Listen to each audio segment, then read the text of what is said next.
to everyone for joining us this evening. It's a pleasure to meet you virtually, and we're looking forward to having a great conversation with you all tonight. So with that being said, I would like to go ahead and introduce the rest of our fall webinar series. So if you're not aware, we are having a webinar every month through the end of the year. And we'd love to have you register for every single one of them. So in September, we will be talking about taxes, understanding your practice tax liability. And then in October, we are going to talk about what to expect when selling your practice. In November, we will be talking about EBITDA, however you'd like to say it. We'll be going over that and really just talking about how NVA looks at that. And then in December, for our last webinar this fall, we are going to be talking about your deal and the sales process. And so we'd love to have you join us for each of these and just continue the conversation over the course of this fall. And for the agenda this evening, we're going to start out with Nick and Sam and Dr. Wolchinski, just really a really nice conversation about what's next for your practice. Finding the right partner for you and your practice, and then a Q&A. And again, there is the question and answer option at the bottom of your screen, and we'd love for you to type any questions you have as we go so that we can answer them in real time. And anything we don't hit, we'll certainly address at the end during that panel Q&A section. So. And let me just make some quick introductions as well. I will introduce myself first. My name is Jill Harder. I am the Director of Sales for the West for NVA, and I have been here for 4.5 years, but in the industry for going on 15, I guess it is, and have really enjoyed my time here at NVA. I had thought that I would go to vet school, and this is just a dream come true, working in the industry and being able to work with owners and veterinarians and professionals in this great industry. I truly love it. And I'm looking forward to meeting all of you. Dr. Wolchinski, would you give yourself an introduction? Sure. I'm Dr. Wolchinski. I've been in the industry for most of my life. It's been an amazing journey. And speaking about this topic is really important because it shows how much veterinary medicine's really changed since I joined. I originally joined Rocky Gorge Animal Hospital about 35 years ago now, and we partnered with NVA about 4 years ago, and that's what we want to talk about today. What the journey was like, what's it like to partner with anybody, not just NVA, but going through the process, and a little bit about what I went through and the emotions I went through with it. So, I just wanted to talk tonight a little bit about, because this is like maybe the most important financial decision that any of you will potentially ever make, and possibly personal decision of your life, depending on where you are. I bought this small hospital, built it into a very large hospital over a lot of years. We partnered with NVA about 4 years ago, and the competitive pressures were different there. They were far less than they are now in veterinary medicine, but valuations were historically high at that time. The EBITDAs were classically about 5 times and forever, and then they went up to 10, maybe 12 times, up to 12 times. My accountant said, "Hey, there's no way this bubble isn't going to break soon." And of course, the bubble didn't break. Valuations are a lot higher now. But I don't regret my decision of partnering with NVA. And hopefully through this discussion tonight, I can share why. Money is not why I sold my shares to NVA. And in my opinion, it should only be one piece of your decision. Because in the end, money is never the most important thing. And this whole process is difficult. One thing I've learned through all this and mentoring people that are considering a sale or partnership is it's a little like trying to tell people who don't have children yet how it's going to change your life. Some of you just have to experience to really understand it, and I think I can help it a little bit, but some of it you just have to live through. I'm going to have NVA share my email address with everybody after the presentation. If you decide you're going to continue with the process, please reach out to me. My help is 100% free. It's not contingent on you selling or partnering with NVA. I'm happy to help you if you partner with anybody. The one thing that I did want to share that might skew your opinion about listening to me about anything is I'm a lifelong Yankee fan, and you'll never be able to change that about me. So, um, I sold to NVA because I thought it was the best choice and for the most important thing in my life after my family, and that was my practice. I was getting older, so were the other partners in the practice. There were younger associates there that I felt deserved to be partners, and were going to be the future of the hospital. Keeping the hospital serving our community in the same way it was really important to me. MVA agreed to help the younger associates, and they ended up being generous beyond what I ever expected. In addition, I saw the competitive landscape was changing. And even though we were a larger hospital, it was clear that in order to really compete for the long run, I needed a partner with the scale of somebody like NVA. Cost of goods was a challenge to compete out there, investing in technology and systems, and then understanding the generational shifts that was happening was very difficult, at the time. And I knew if we took on the right partner, it would be this better way. So why NVA is a good choice as a partner? Honestly, especially after 4 years of being part of the NVA family, is they truly live their values.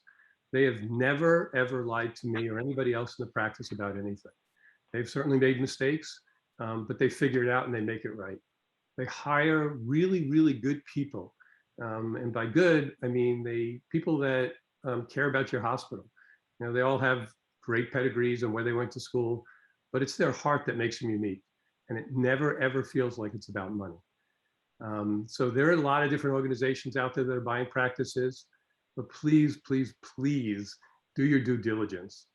When I sold, what was important to me, it was because of my practice, my staff, my clients, and our community. If you make the wrong decision, everything you built will be affected. And the true beauty of an organization like NVA is they really do let you be who you are.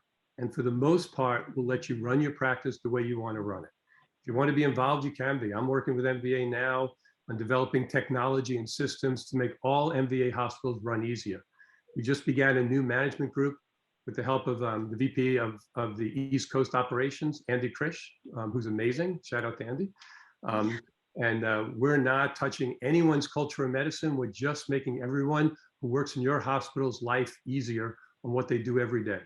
And we're helping the hospitals compete with Chewy and others out there, and helping you communicate with your clients, giving you the best technology, allowing your clients to communicate with you in the way that they're comfortable communicating. And it's difficult to do that as an individual hospital. We're also working on things like home delivery, text to pay, telemedicine, marketing, recruiting, creative ways to get you the best doctors and technicians and keep them happy. And as I said, NVA is going to lower your cost of goods, but mostly NVA is going to support you. Your local team will be there to get you what you need, help you with the challenges that you may need help with, and leave you alone if you're successful and happy doing the things that you love to do. So a couple of things I suggest you do before you make your final decision, and I'll be quiet there. And I've really been shocked at how surprisingly few people do this. Do your due diligence. Talk to the local hospitals in your area that have partnered with any of the companies that you're considering selling or partnering with. Don't believe the hype that anyone tells you. Don't even believe me. Find out, how these hospitals feel now, know how the process went, most importantly, how their staff and clients are being treated, and what has or hasn't changed in the hospital. Also, I would suggest partnering with a company that's been doing this for a while. It takes a lot of time to figure this out. It's far from simple, and a lot of the new small groups that are great and seem like they're going to be more personable and a better fit have no idea of the issues that will come up and how to react to them. And finally, if you do decide to partner or sell to anyone, I hope the journey in veterinary medicine is not over. We need you in this profession. I think a joint venture is the perfect option, and I hope we're going to have some time to discuss that this evening. Things are challenging in veterinary medicine, and they're changing. And whether we like it or not, we're not going to really change that. So having people like you who built great hospitals to be the vocal leadership and to speak to whatever organization you join is really important. So I hope some of you reach out to me. Again, I have no ulterior motive except to help the people that have made this profession great. Thank you, Dr. Wilczynski. Thank you. Nick and Sam, would you guys like to provide an introduction? Mine will be a little bit more pedestrian based on Steve's introduction, but yeah. So my name is Nick Berta, Vice President here at NVA for Business Development. I've spent my entire career working with all kinds of healthcare professionals, both on the human side and now on the animal side with NVA for the last 11 years, doing work that really involves talking with veterinarians or owners, such as Steve here, and telling them, and helping them realize their dreams, and what, finding a fit for them long term for their hospital. So this is, I can't say veterinary medicine has been my life's work, but working with individual healthcare professionals and having their businesses join larger companies, larger organizations, it's been my life's work for 25 plus years. Sam? Great, thanks, Nick. Thanks, Dr. Wilczynski, again for your story. A little bit about me. I've been with NVA for about 5 years. I hope I'm one of those nice guys Dr. Wilczynski mentioned. I spent my first 2 years at NVA working with sellers like Dr. Wilczynski through the process of coming on board and working to kind of partner together and solve problems, as he talked about.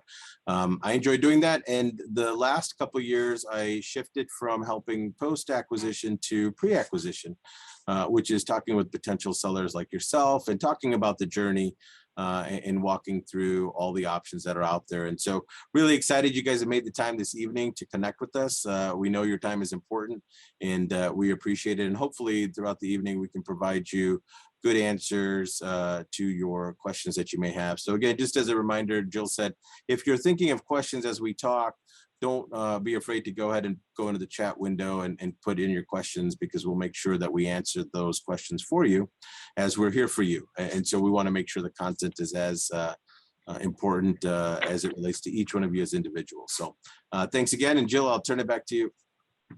Yeah, excellent. Thank you very much. So we'd like to just talk a little bit about NVA and our experiences and where we're at today.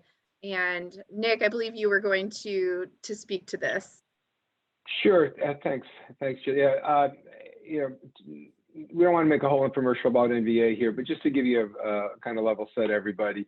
NVA, we have been around in the profession for over 25 years, and we were founded by a veterinarian and Dr. Stan Creighton.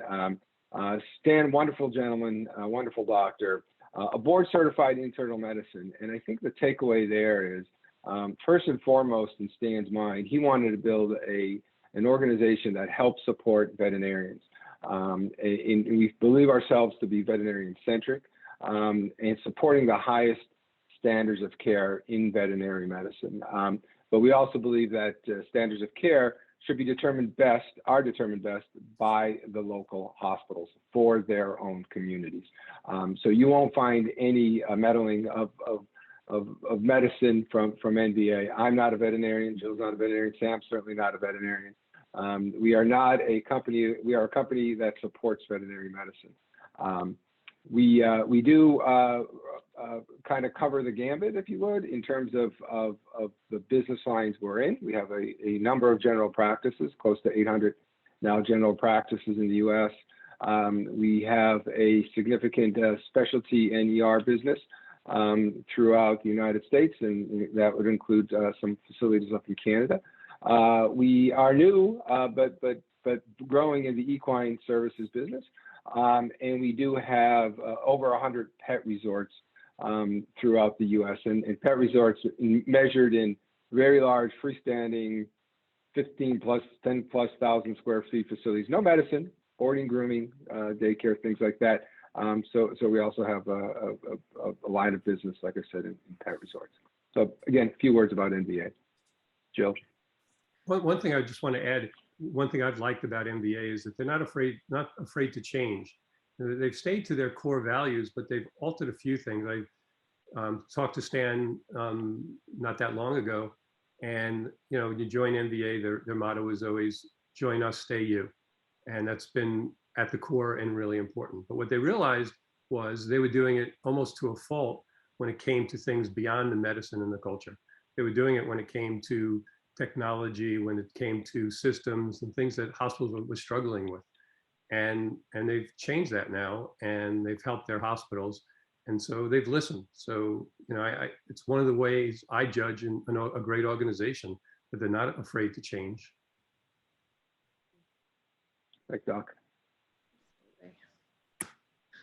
Okay, so to kick off the conversation about selling, we really want to start here at the beginning, which is, are you ready? And how will you know if you're ready?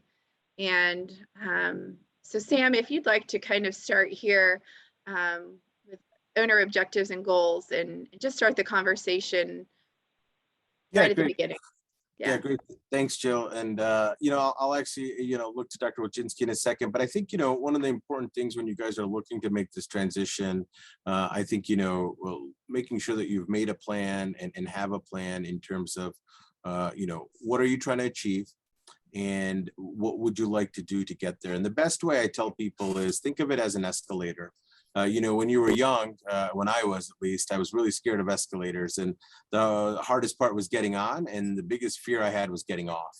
And I use that analogy because I think in this scenario, this is your life's work. For many of you have spent a majority of your career at the clinic that you're at or that you've built. And so it's going to be really important. So I think having a clear set of what you want to do is important. I think as Dr. Wojcinski said, it's important to, we'd like you to stay in veterinary medicine, but if you have desires to do other things, we'd like to know that. And I think being open with that for yourself and your family is going to be important, because that will help you set up the rest of the journey, right? And I think that leads to kind of the second part of the timeline. And so I'll ask Dr. Wojcinski if there was, when you first decided on thinking of NVA, what was your objective besides some of the back office support and items that we could find? What was the key thing that stuck in your mind that maybe you could share with the team to help them get some ideas as they're thinking about this?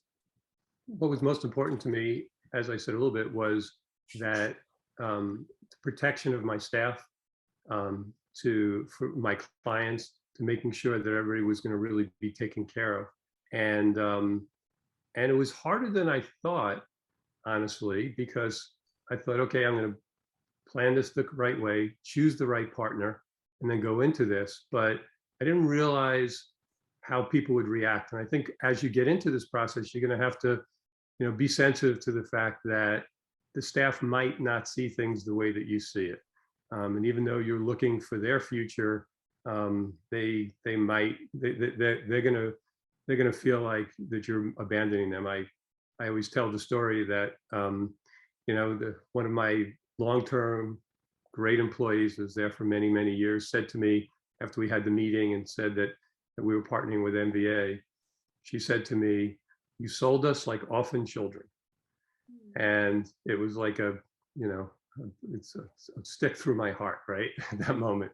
And lots of sleepless nights. Now she's recanted that. She's still at the hospital now, by the way. She's recanted that there. So it's going to take a lot of work, whatever you decide you're going to do at some point when you exit, to make sure that you're prepared and that your hospital is prepared for this, and that you spend the time, the upfront time you need and the time afterwards to help your hospital. But honestly, in the end, everybody realized that they're probably better off right now than they were before, because how we run our hospital from the inside hasn't really changed very much at all. But they're seeing the benefits of being part of a larger group. Thanks. Yeah, and Steve hit.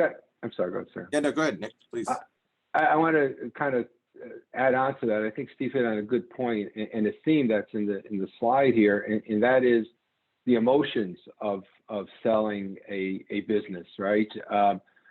And it's more than a business, right? It's blood, it's sweat, it's tears, it's time away from your family, time away from maybe what else you want to do in building this business. So when the word transition comes along, what we have found through this process is transition really is loss.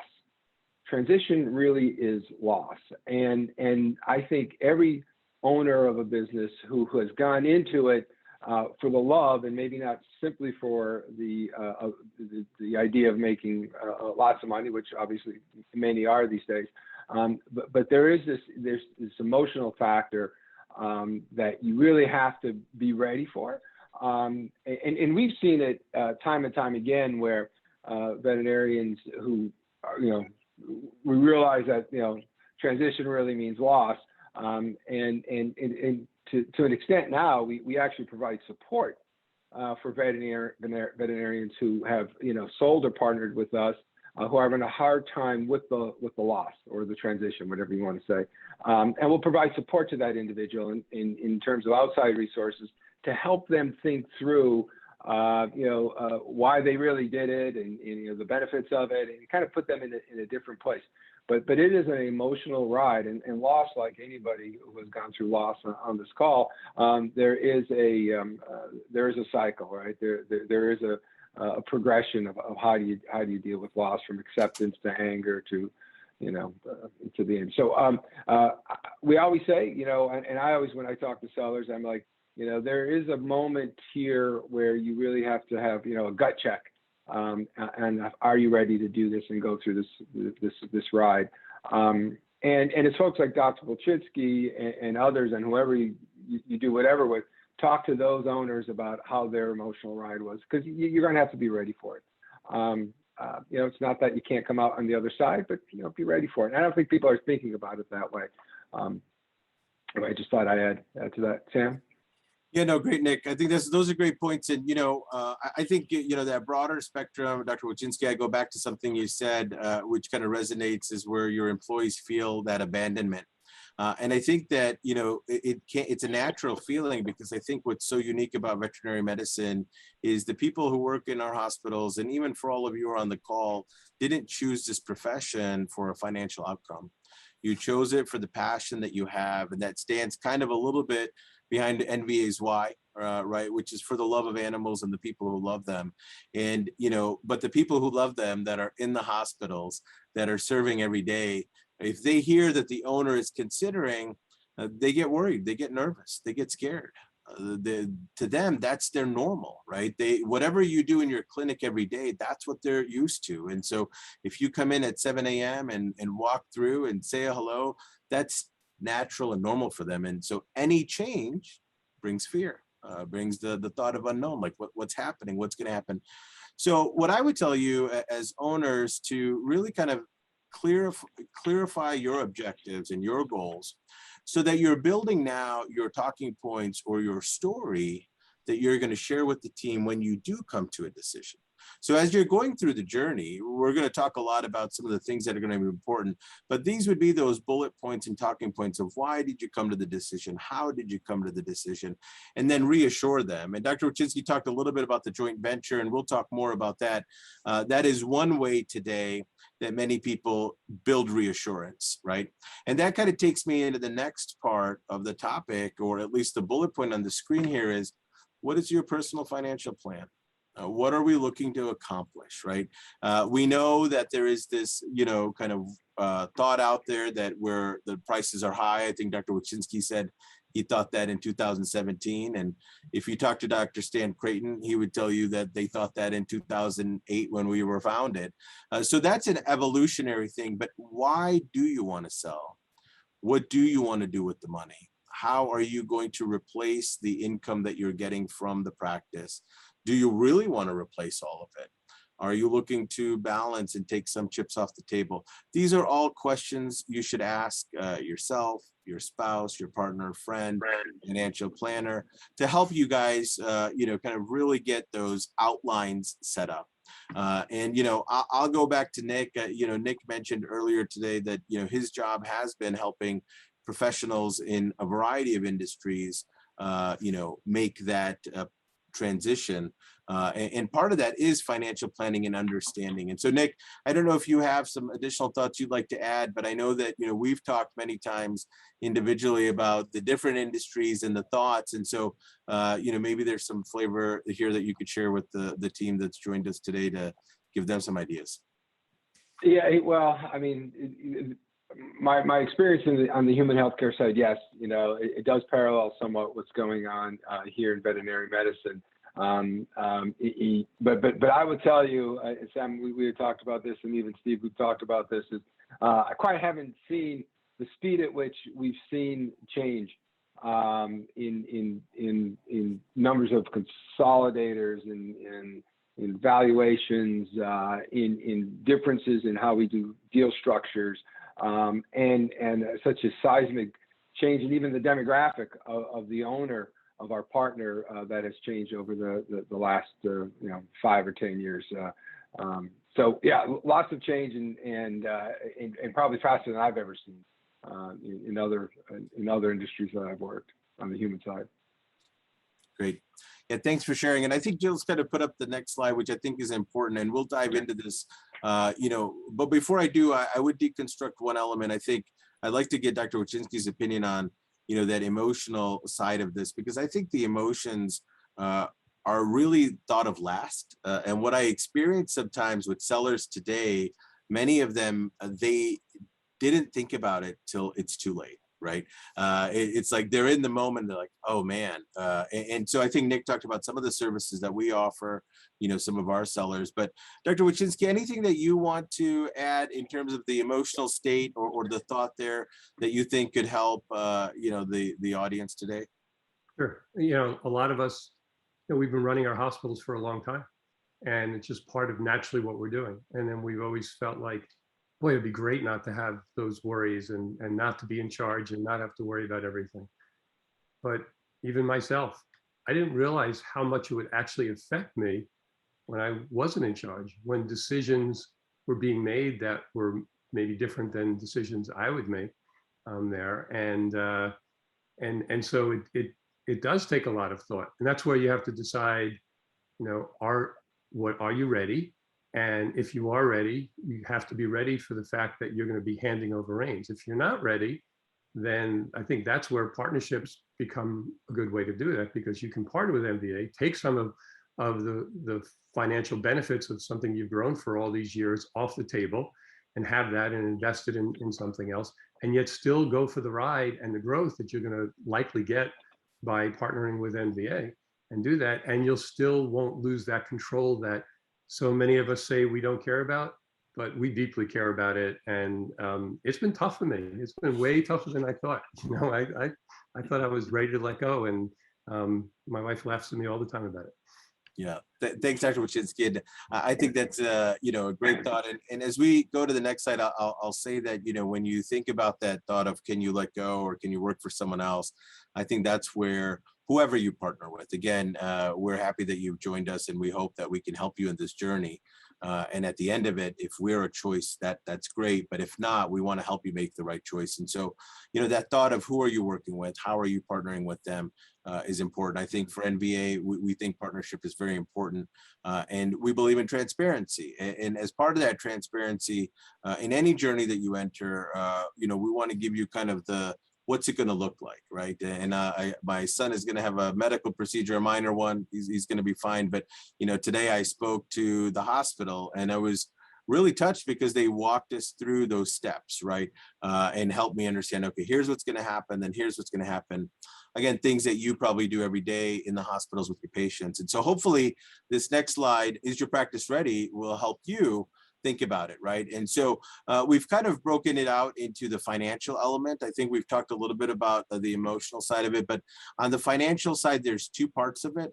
I'll touch on the EBITDA portion, and then I'll have Nick talk to you more about structure and tax. And again, I think as Jill mentioned, we have a tax webinar coming up that will go into it more deep. But EBITDA, for those of you, and I don't know what the right pronunciation is, so Jill, you're fine when you joke. Every day I hear someone say it a little different, but the acronym stands for Earning Before Income Tax, Depreciation, and Amortization.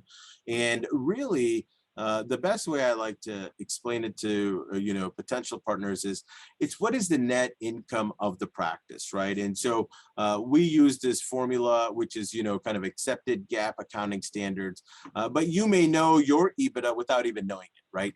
And so we have actually a webinar that breaks this down even more.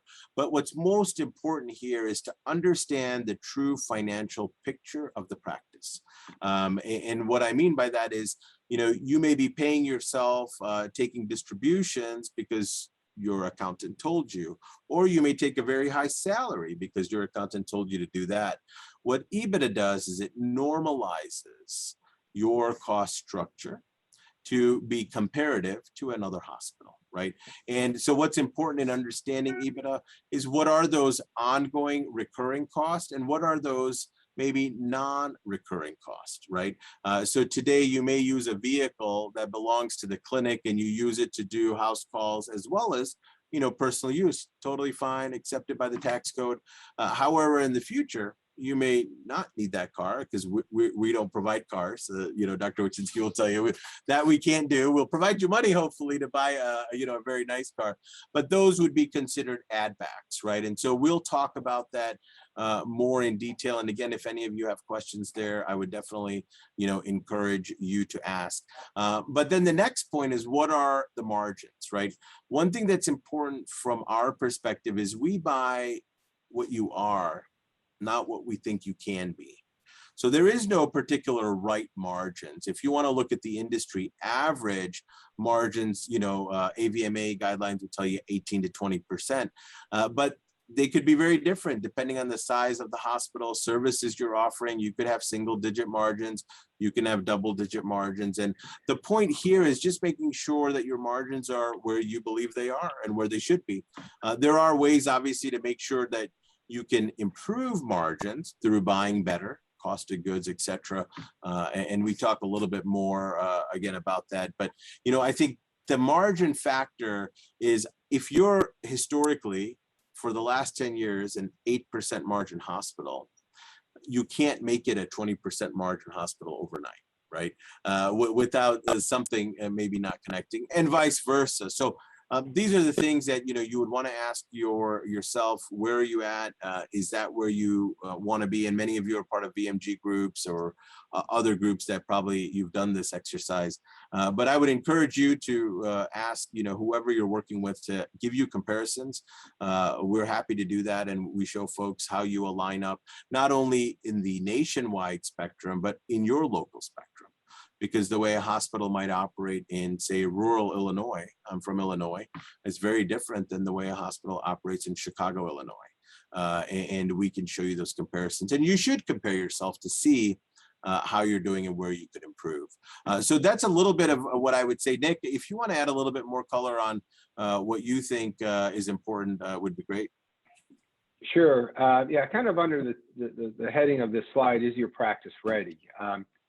And what I would encourage any owner to do, especially folks who are private owners, there are things, let's call them privileges of ownership, or just things in your practice that again might be hard for someone from the outside to interpret. My point there is make it easy. Whoever you're going to hand your financial statements to, make it easy for them to understand. The truth of this business is it is a cash-based business, and it is a rather simple profit and loss statement. It shouldn't have to have a lot of explanation to it. And any buyer, if there's a lot of explanation around financial statements, will become suspect and might not give you the benefit of the doubt. We'll take the benefit of the doubt or anything like that away. Just produce clean financial statements, work with an accountant. And this might not happen overnight. This might be a process that takes 6 months, maybe a year, to produce really sharp financial statements that, again, don't take a whole lot of deciphering or explanation. That's an important thing, and it'll make your life easier, and it might get you the best offer because nothing's left to chance. All right. So that's one road, or one kind of a piece of advice. Other things that are important. Contracts with your associates. There are hospitals out there who, no contracts with my associates. We don't operate that way, and that's fine. But what I will tell you is that buyers, investors in practices are interested in having associate contracts with associates. A non-compete piece of that is really what's important. And if they're not in place, work to get them in place. I mean, these don't have to be, very long, complicated type agreements, but you'll want to have, again, getting your practice ready for sale, agreements with your associates, and preferably ones that can be easily assigned or assumed by another buyer. That does help the process quite a bit. Talk about real estate considerations. There's a couple ways we could go. That is the physical plant ready to roll? If you're going to sell your house, you're going to paper, paint, clean the place up. I would suggest you do the same thing with your existing physical plant. That will also help. Curb appeal is important to acquirers. I will be honest with you on that. Things that could trip you up just from a financial perspective, or what you net from a financial perspective, is know what your tax liability might be, and this will help gauge your reaction to offers, and really understand what you will walk away with in a transaction. Most of these transactions tend to be very simple. There used to be a little more complicated when there are a lot of C corporations, the old C corporations that are out there. Over time, those kind of gone away and replaced by S corps or LLCs, which is good, because those, from a seller's perspective and from a buyer's perspective, are the easiest to transact, and it allows the seller to allocate or to receive most of their compensation, most of their remuneration allocated to goodwill, which is what you want in any transaction. And again, if you still are a C corp, it might be a little late to move to an S corp if you're thinking of selling in the next couple of years. But if you're not thinking about it for a while, I would suggest that there shouldn't be any C corps in small businesses anymore. But that's from a non-tax perspective. We will be having our next webinar, as we talked about, is going to a little bit deeper dive on taxes, and we'll have somebody who can really speak to that. So, but there are things that you do want to consider from a tax perspective. Sam, Doc, anything to add? Yeah, no, Nick, I think you're great. I think this kind of maybe takes into one thing I'd add on the associate contracts. As you go through this, again, you're making a checklist, and our goal is to take you through a journey. Hopefully in the coming months, we're going to take you through the full cycle, and we'll get more in detail. But I think some of these things that Nick's talking about, associate contracts, having everything together, making sure your accounting is right, is probably not only a great business practice, but it also is going to allow you to make sure that you know what your associates are thinking. And some of you do a really great job in having one-on-ones and knowing their career paths and their goals. And let's be honest, with everything that's been going on with COVID, it's been very busy. And so some of us haven't maybe had the chance to connect with the doctor and say, hey, what do you want to do? Do you have interest in ownership and all these things? And so those are times that can be used if you don't have contracts, when you're putting them in place, to understand and learn some more of those things. So that, again, when you're preparing, if we go back to your goals and objectives, it's going to help you in your goal and objective section, right? To help that journey. And again, then make that process easier. So again, more to come on EBITDA for you guys. I encourage you to use the chat window. I haven't seen any questions there, but if there is a question that you have related to this section, please feel free to go ahead and open up the window. You just got to type it. No one will see the question except us. So, and then we can answer that. But I think with that said, we'll switch into the current market trends. This is probably my most popular question. I wish I was an oracle. Because if I was, I could tell the future. I'm not. So I'll give you just a quick high level thought, and then, Nick will add. But, look, the market for veterinary practices is very attractive. Many investors, not only from a local perspective in terms of the US, but now even international owners are looking at veterinary medicine, not as a local phenomenon, if you will. It is a worldwide phenomenon. And a lot of that is driven through the human animal bond that, again, many of you not only have witnessed, but I would go as far as to say that you helped create by improving medicine in the hospitals and providing these experiences that are amazing. And so we see the market, I would say, people ask me, have we reached the peak? Is it going to go higher? Is it going to fall? Again, I don't have I am not an oracle. I can't tell. I would tell you that I feel like we probably have reached at least a plateau for a moment, if that makes sense. And I think that you will see the COVID effects are slowly going to diminish. And what I mean by that is the comping ability, the growth that you've seen may give you a little bit of break, which is all a good thing. I think we all need a break in that sense. So I think that's one part I'd add. I also think that there is a article out there. We can post it. This is an article that was written by another leader in a consolidator that talks about the innings of consolidation. Okay, and that innings of consolidation just gives you a bigger purview of what happens when any industry starts consolidating. The good news is consolidation is not taking over veterinary medicine. Okay, there is more than enough room and will be for many years to come of private ownership, and it's actually not only encouraged, it's wanted. We're in a free market society. We love the competition, and so you can look at other industries, whether it's dental, vision, or even medical, and there's a large percentage of private ownership that exists. So for those of you who say, hey, I just got onto this webinar just to learn what's happening, but I don't have a desire to sell, there's nothing wrong with that. You can be very successful on your own as well. But I think, partnering with a company does provide, certain benefits. But, that's kind of my view on the industry. Nick, anything you want to add on what you're seeing on the East Coast? I'm in Chicago, so Sure. I don't know what the Yankee fans might be seeing out there, on the East End. I know Dr. Wilczynski sits right in the middle of Oriole country, so I don't know how he maintains his Yankee allegiance, but I get it. I live with a Yankee fan, and they're awful. No, I mean they're wonderful. As far as what we're seeing out there, I might be a little bit more direct in terms of when I'm asked, that I would say, hey Nick, are we in a bubble? I would say absolutely, we are in a bubble.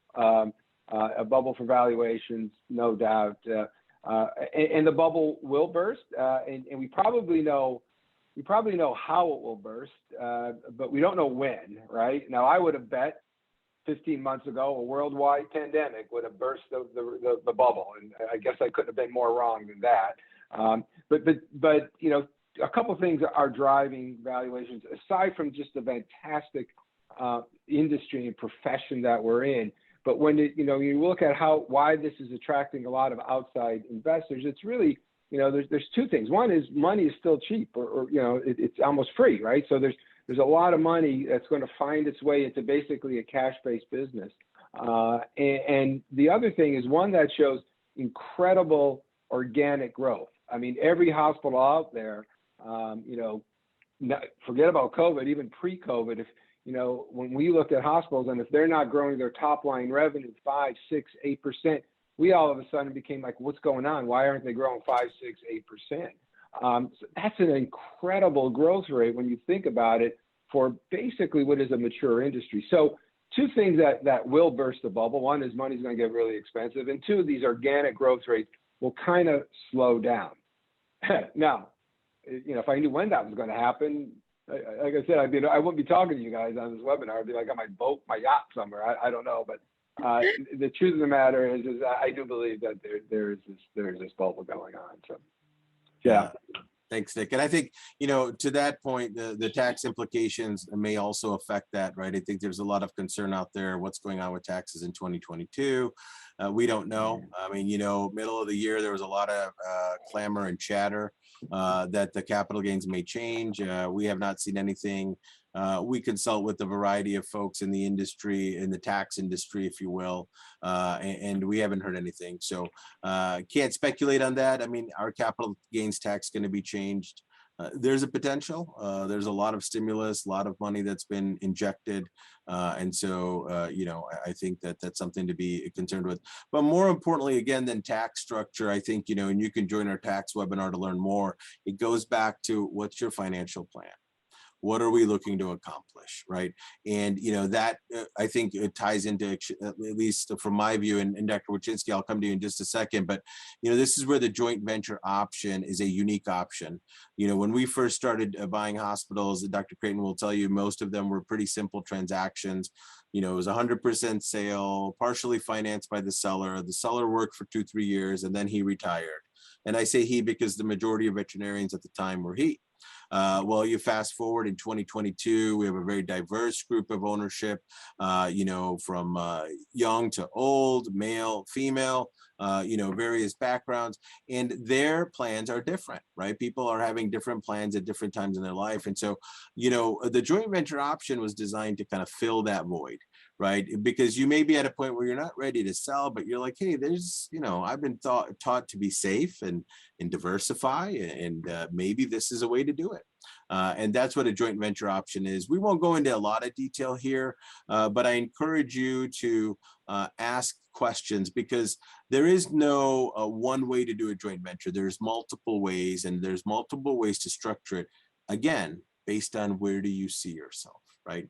If you see yourself as an active participant and worker, do you see yourself as, you know, manager and strategic person? Those are all questions you'd want to have answers for to help figure out the joint venture design. Dr. Wojcinski, anything you'd like to add about the joint venture that you feel might be helpful?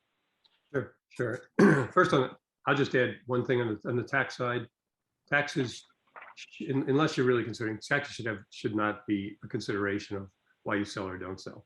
Just like, you know, for anything financially, I mean, you know, you have to be ready to do it, and that. But as far as, you know, I loved the fact that NVA was friendly to joint ventures and is flexible in how they want to do joint ventures. Because if you're doing a joint venture with NVA, you'll find your hospital will likely do better as a joint venture. I don't know if NVA has statistics on that, or you guys know what the statistics are. I asked other organizations, and their joint ventures do a lot better than their total buyouts and purchases, because you have local ownership and you're still there doing it. And the nice thing is, yes, it's going to affect your future a little bit, but you also have more flexibility. You might actually be able to do things that you wouldn't do. You know, when NVA came into Rocky Gorge, they spent a lot of money that I would have been much more conservative than they weren't. And, you know, they were right. And the hospital's done much better because of it. But, you know, so you still have control over running your hospital. Yes, you have a partner that has control, because they're always going to have control over the hospital. But, you know, it doesn't usually feel that way, because you're really running your hospital for the most part when you're there, making those same decisions. So it's almost the best of both worlds, because like I said, you're taking some of your money off of the table in a time when it's good to take it off there, and yet you're still able to let some of the money, you know, ride there and help grow the hospital, and have a partner that's working hard towards the future of veterinary medicine. So if you're planning to stay in veterinary medicine, I think it's a great option, and you can help NVA become a better organization, because they will listen to you. Great, thanks, Dr. Wojcinski. Yeah, thanks. We had a question come up on the real estate, and so I think we could touch on this, because I think that ties into a little bit of the joint venture element. But, you know, what I would say to you, and I'll read the question in just a second for the audience, but one last piece I just add on the joint venture is, again, know what type of joint venture you want, but then also ask what type of joint venture is being offered, because a lot of times they're different. And so our advantage, I think, with Dr. Wojcinski is we're equal partners. Yeah, we might be the majority, but for every dollar we make, we split according to the percentage we are. Every dollar of value we create, which isn't always the case, right? Because of the way it's structured. And so you want to keep those things in mind. And again, you know, we can answer more questions related to that, or reach out to a specialist, and we'd be happy to, you know, connect you and talk more. But one of the questions was, hey, if a practice owner wants to keep the real estate, do we see that as a negative for purchasers? I would say it's actually the opposite. We love it.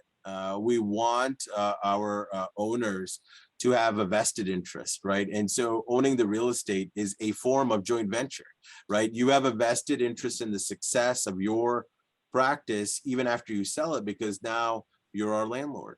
And I think it's a great way from a financial planning perspective to serve as an annuity and provide you a stable cash flow over years to come. And we love taking care of our properties and enhancing the properties, because again, that attracts more clients, but more importantly, it attracts and retains employees. And so I think, to Dr. Wachinski's point, we like to invest in the practice because we want to create a great work environment, right? Not only for the ones that are coming to visit us, but really the ones who spend a majority of their life inside those walls, right? So if you're a real estate owner, I would tell you, I think Nick talked about the preparation of the real estate is important, but not being afraid to invest, right? If you're not ready to sell today, you've had this idea of expansion that can enhance your value, right? You know, you doing a remodel, a relocation is a good thing. And we can talk about how it will actually benefit you financially by putting less money out of your pocket. And again, that ties back to some of the things that come up in the joint venture. So with that said, Jill, I'll turn it back to you for the next slide. Yeah, so I think this is an important one, and probably one that Dr. Wilczynski can definitely weigh in a little bit further on his experiences too. But it's just about finding the right buyer. And Dr. Wilczynski, if you could describe sort of your process and how you did that to start, I think that would be helpful. So, you know, we interviewed, you know, a number of purchasers that were out there in the market, and spent a lot of time and effort in getting to know them. I was lucky enough to have known Nick for a lot of years before the process started. So I was comfortable with him, and I knew some of the hospitals, but we talked to a lot of them because we wanted to make sure we made that right decision. So what you have to decide is what's important to you and your hospital moving forward. What are these organizations done? And as I said when I started out, is talk to other hospitals that have structured deals with any of the purchases that you're interested, and see, you know, what are the good and bad that they've experienced, you know, during their purchase there. But really knowing, like, you know, what is your practice? What do you want your practice to be like afterwards? Because who is your partner, like anything in life, whether it's your significant other or your business and everything, who you partner with is really important and can make or break your business. Absolutely. Thanks a lot. Yeah, thanks a lot. I think that's important. And there's, you know, we have a couple questions here on the deck that are important to you, but that should be important to you. And also to Steve's point about diligence. I think doing diligence on any buyer is incredibly important. I will also agree with Steve that how few go through really hard diligence on their buyer. Sometimes not even to the point where they're not even checking references, which is kind of interesting. But it is, those are important tasks to go through. And part of that diligence process, as you're looking for the right buyer, I would absolutely think about what kind of support, what kind of infrastructure, what kind of help will the organization be providing long term? What is their investment in the profession? What is their investment in your practice? What is their investment in themselves? What's their recruiting team look like? What's their information technology team look like? Do they have a venture group? Do they have a business operations and analytics group? Is there a marketing support? What kind of HR support? What kind of benefits are being added? These are all things that will kind of give you an indication of where that organization is at in its maturity and maybe long term. And, you know, are they in this profession for the right reason? The right reason for an NVA, for example, is to support the continued growth of the hospital. You know, and it's not necessarily for other type goals. So is the organization one that will acquire and forget, or partner and forget, or is that group someone who will continue to partner and invest, or partner and support? And those are the kind of the gating questions that you'll have to ask people, no matter who you join. We do have only a couple minutes left, and we probably should think about wrapping it up. If there are any other questions. You have a question for the panel. Okay, who owns NVA and who owns VCA? So VCA is owned by the Mars family, Mars LLC. I'm not quite sure what that entity is, but they are a private organization. NVA, our financial partner, is a group called JAB Holdings, and JAB Holdings became our partner in February of 2020. So they're about a year and a half into our partnership. Prior to that, NVA had a number of private equity partners that dates all the way back to about 2008 when NVA was founded. Any other questions? Any other thoughts? Sam, any closing comments for our group? Yeah, no, I mean, I think what I would just add on the JAB part, JAB Holdings owns companies like Panera, Keurig, Dr. Pepper, and a variety of other brands that you may have in your home. So just to familiarize yourself, on that. And I think really my closing thought, I don't have any other points that I'd like to add. Again, I'd just like to open it up for any other questions that you guys might have that we can help answer for you. Again, we will provide you Dr. Wachinski's bio and his email address, which he so kindly offered.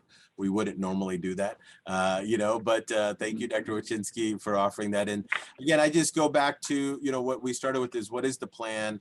What are you looking to accomplish? And we'll be back again next month to share more. And so I hope that all of you join us again, to continue this dialogue, and hopefully we can break down and answer more of these questions. But maybe we can give it another minute to see if there's any other questions. And Nick, I'll turn it back to you as we wait to see if there's any questions.